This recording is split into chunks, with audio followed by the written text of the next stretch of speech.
19వ వచనము చదువుకుందాం పిల్లరా. తరువాత వారు ఉదయమందు వేగిరమే లేచి యెహోవాకు మొరకి తిరిగి రామాలోనికి తమ ఇంటికి వచ్చిరి. అంతటా ఎల్కానా తన భార్యయగు హన్నాను కూడెను. యెహోవా ఆమెను జ్ఞాపకము చేసుకొనెను.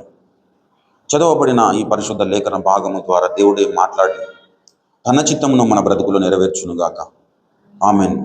ప్రభునందు నాకు అత్యంత ప్రియులారా, చదవబడిన ఈ పరిశుద్ధ లేఖన భాగములో ఒక ప్రాముఖ్యమైన విషయము రాయబడి ఉన్నది. దేవుడు హన్నను జ్ఞాపకము చేసుకొనెను. హల్లెలూయా. దేవుడు హన్నను జ్ఞాపకము చేసుకొనెను. ఎందుకు జ్ఞాపకము చేసుకున్నాడు అంటే, అంతకుముందు జరిగిన విషయాలన్నీ మనకందరికీ సుపరిచితము. అన్న దేవుని సన్నిధానానికి వెళ్ళి అక్కడ ప్రార్థన చేసింది.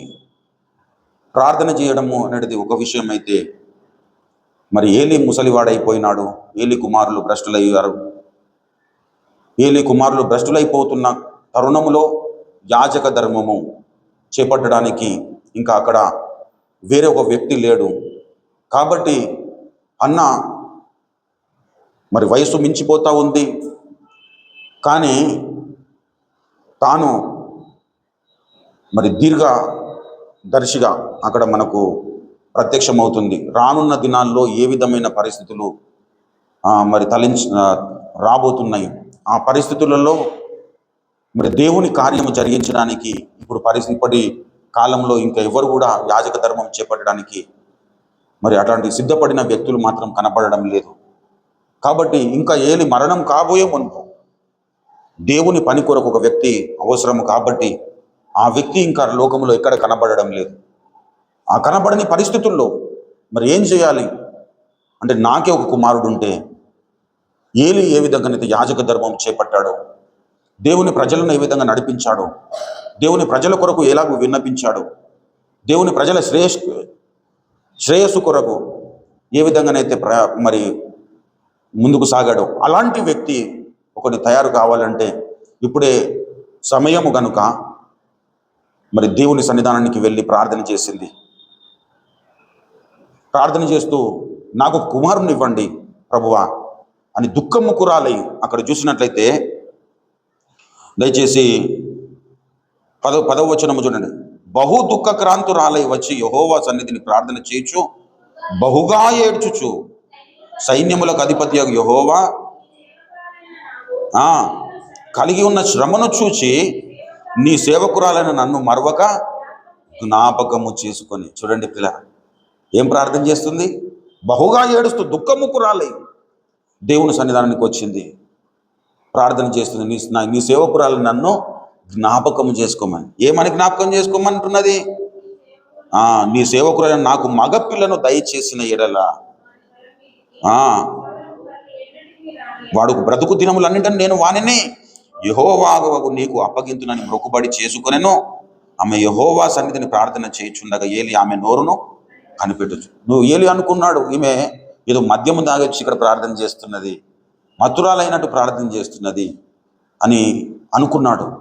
కానీ ఆమె హృదయమును అక్కడ కుమ్మరిస్తూ ఉంది. హృదయంలో ఉంటున్న బాధనంతటిని కుమ్మరిస్తుంది. మగపిల్లని ఎందుకు అడిగింది? ఇప్పుడు గొడ్రాలతనం పోవాలంటే, ఆడపిల్ల పుట్టినా కానీ గొడ్రాలతనం పోతుంది. మగపిల్లని ఎందుకు అడిగిందంటే, ఏలి చనిపోబోతున్నాడని ఈమె అనుకున్నది. ప్రియులారా, ఈమె కలలు కన్నది, ఈమె నిరీక్షించింది.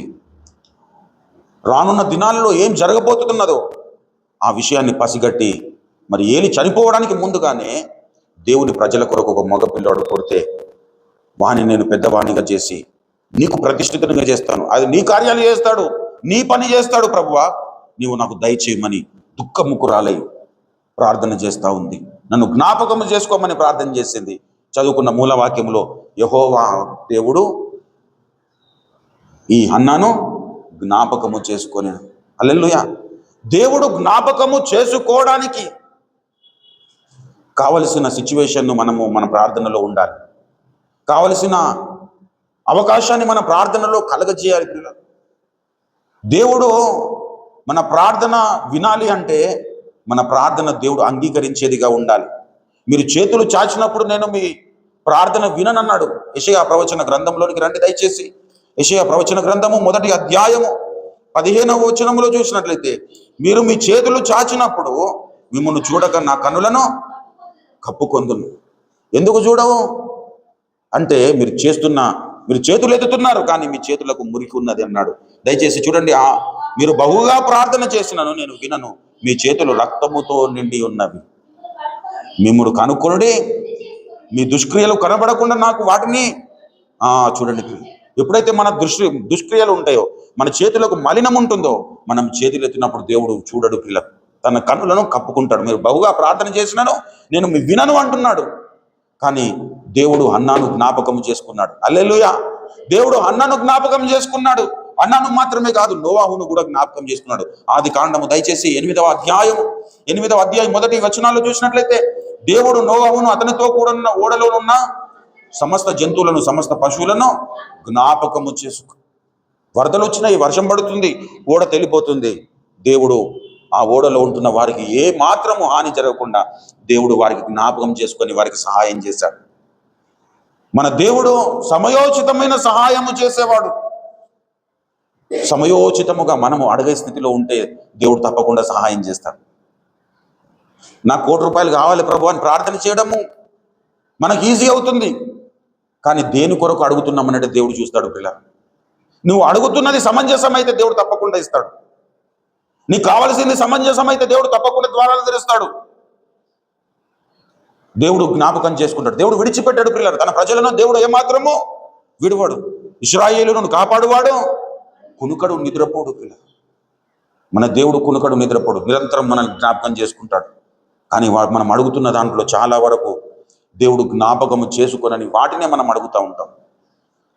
అన్నలాగా మనం అడగాల్సిన అవసరం ఉంది. పిల్ల, మనం దేవుడి సన్నిధానంలో చేతులెత్తినప్పుడు దేవుడు అంగీకరించే విధంగా అడగాలి.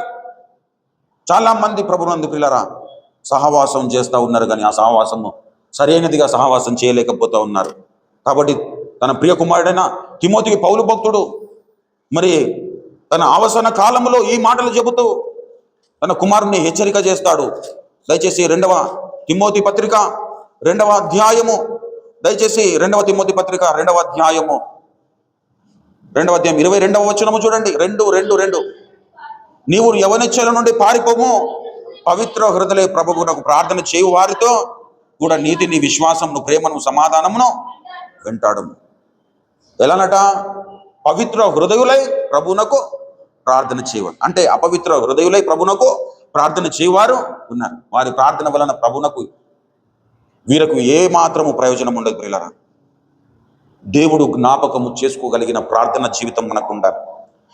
దేవుడు జ్ఞాపకము చేసుకోవలసిన సిచ్యువేషన్ మనం జీవితంలో కలిగి ఉండాలి. ప్రియులారా, నా కుమారుడు పలానా అల్వాల్ ప్రాంతంలో ఉంటాడు, వాని నేను జ్ఞాపకం చేసుకోవాలి అని దేవుడు అనుకోగలిగిన స్థితిలో మన జీవితాలు ఉండాలి. అంటే మన జీవితాలను నిరంతరము దేవునికి అప్పగించుకున్నాను. తన స్వచిత్తము కొరకు ప్రార్థన చేయలేదు అన్న, దైవ చిత్తము కొరకు ప్రార్థన చేసింది. ఏలి ముసలివాడు అయిపోతున్నాడు, ఇక బ్రతకడు. అంతలోపే ఒక వ్యక్తిని నేను తయారు చేయగలగాలి, దేవుని పని జరిగించడానికి, దేవుని కార్యమును జరిగించడానికి, యాజక ధర్మము చేపట్టడానికి ఒక వ్యక్తిని నేను తయారు చేయగలగాలి అనుకున్నది అన్న చేసిన విజ్ఞాపన దేవుడు జ్ఞాపకము చేసుకున్నాడు. ప్రభునందు ప్రియులారా, మనల్ని దేవుడు జ్ఞాపకం చేసుకోగలిగిన స్థితిలోనికి మన జీవితాలు మలుచుకోవాలి. మన జీవితాలలో దేవుడు ఏమేమి ఇవ్వాలనుకుంటున్నాడో అవి మనము పొందుకోవడానికి మనము సిద్ధంగా ఉండాలి. ఈ ప్రపంచంలో దేవుడు ఏ కార్యములు చేయాలని ఇష్టపడుతున్నాడో ఆ కార్యముల కొరకు ముందుగానే పసిగట్టి మనము ప్రార్థన చేయగలగాలి. పిల్ల, అన్నకు మగపిల్లనే ఎందుకు అడిగింది? ఆడపిల్లను అడిగితే కూడా గొడ్రాలతనం పోతుండే, కానీ ఆమె వివేచించింది. కాబట్టి మనము అటువంటి వ్యక్తిత్వం కనపరచాలి. దావీదు గొలియాదు మీదకి వెళ్ళాడు. దావీదుకు దేవుడు సహాయం చేశాడంటే దేవుడు అతన్ని జ్ఞాపకం చేసుకున్నాడు. నా కుమారుడు ఏం లేకుండా ఒట్టి వడిసతో వాని మీదకి వెళుతున్నాడు, మరి నా కుమారునికి నేను దిక్కు కాకపోతే ఇంకెవరైతారు? నేనే దిక్కు దావీదుకు అనుకున్నాడు. దేవుడు దిగి వచ్చాడు. ముందటి నుంచి కొడితే దావీదే ముంగడ కొట్టిండు, ఆడు వాడేమో బోర్ల పడ్డాడు. కారణం ఏంటి? వెనుక నుంచి ఒక దెబ్బ పడ్డది గట్టిగా. ప్రభునందు ప్రియులారా, ఇప్పుడు ఇక్కడ రాయి తగిలితే ఎటు పడాలి? వెనుకకు పడాలి. మరి గోలియాతు ఎటు పడ్డాడు? ముందుకు పడ్డాడు. వెనుక నుంచి ఒక కనబడినేస్తామన్నట్టు. ఎందుకు? నీ నామంలో పోతున్న ప్రభువా నన్ను జ్ఞాపకం చేసుకో అన్నాడు దావీదు. అరే నువ్వు నా నామంలో పోయినావు కదా, నేను జ్ఞాపకం చేసుకుంటే వచ్చినా చూడని చెప్పేసి అటు వడంగానే ఇటు పడ్డాడు. రెండు క్లమ్స్ అయిపోయినాయి. మనడు బిత్తిరి అయిపోయాడు. ఎటు నుంచి పడలేదు తలిగిందో అని. ప్రభునందు దేవుడు చేసే అద్భుతములు అలాంటివి. శద్రకు, మేషకు, అబేద్నెగోలను అగ్నిగుండంలో దేవుడు జ్ఞాపకం చేసుకున్నాడు. వారు చేసిన పనేంటి?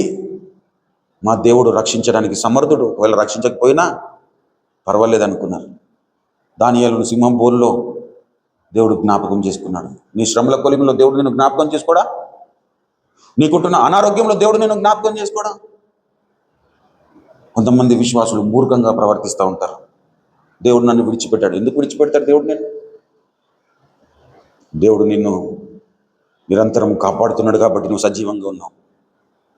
ఎంతోమంది మనకంటే చిన్న వాళ్ళు చనిపోయినారు. ఎంతోమంది బలవంతులు చనిపోయినారు. మనం ఎందుకు శ్వాస తీసుకుంటున్నాం అంటే దేవుడు ఏదో మన ద్వారా దేవుడి కార్యాలు జరిగించుకోవాలని ఉన్నది కనుక మనం బ్రతికున్నాం. బ్రతికి ఉన్నామంటే మన చిత్తం జరిగించుకోవడానికి కాదు, దేవుని చిత్తం కొరకు మనం నిలబడడానికి. హల్లెలూయా. ఏదో యాదృచ్ఛికంగా మనం ఓఫీర్ మినిస్ట్రీస్లో రాలేం పిల్లలు. ఓఫీర్ మినిస్ట్రీస్లో ఉంటున్న ప్రతి ఒక్కరు ఒక హన్న లాంటి వ్యక్తిత్వం కలిగి ఉండాలి. ఒక నోవాహు లాంటి వ్యక్తిత్వం కలిగి ఉండాలి. ఒక దావీదు లాంటి వ్యక్తిత్వం కలిగి ఉండాలి. ఒక పౌలు లాంటి వ్యక్తిత్వం కలిగి ఉండాలి. ఈనాడు అలాంటి వ్యక్తిత్వంలో కలిగి ఉన్న ఒక వ్యక్తిని దేవుడు మన ముందే నిలబెట్టాడు. ఆయన మన నాయకుడు అపోస్తలుడు అద్దంకి రంజిత్ తోఫ్రే గారు. హల్లెలూయా. ఆయన దగ్గరుండి చూసిన వాళ్ళందరూ ఈ సాక్ష్యం చెప్పగలుగుతాడు. అయ్యా నేను ఆధునిక పౌలుని చూడగలుగుతున్నాం, మీలో ఆధునిక ఇర్మియాను చూడగలుగుతున్నాం. రెండు తలంపుల మధ్యలో ఇశ్రాయేలు ప్రజలు తడబడుతున్నప్పుడు ఎన్నాళ్ళ వంటకు మీరు రెండు తలంపుల మధ్యలో తడబడుతుందరు అని ఏలియా గర్జించాడు. ఏలియా ఒక్కడే బయలుదేరాడు కర్మేలు కొండ మీదకి. వాళ్ళందరేమో 800 మంది, 800 కంటే పైచులకు ఉన్న మంది బయలుదేరారు. వారందరూ ఉదయకాలం మొదలుకొని రాత్రి వరకు మొరపెట్టారు. జవాబు రాలేదు. ఏలియా ప్రార్థన మొదలు పెట్టగానే దేవుడు అతన్ని జ్ఞాపకం చేసుకున్నాడు. హల్లెలూయా. మొదటి రాజుల గ్రంథము మరి మనం చూస్తాం ప్రియులారా. మొదటి రాజుల గ్రంథము 19వ అధ్యాయము. మొదటి రాజుల గ్రంథము అంతకు ముందున్న వచనాలు మీరు తర్వాత ఇంటికి వెళ్ళిన తర్వాత చదవండి. 18 నుంచి చదవచ్చు మీరు. మరి ఒక మాట 18వ అధ్యాయం 21వ వచనం చూడండి. ఏలియా జనులందరి దగ్గరికి వచ్చి, ఎన్నాళ్ళ మట్టుకు మీరు రెండు తలంపుల మధ్య తడబడుచుందురు. యెహోవా దేవుడైతే ఆయనకు అనుసరించుడు, బయలు దేవుడైతే వాణిని అనుసరించుడు ప్రకటన చేయగా జనులందరూ వారికి అతని ప్రత్యుత్తరముగా ఒక్క మాట అయినను పలుకలేరు.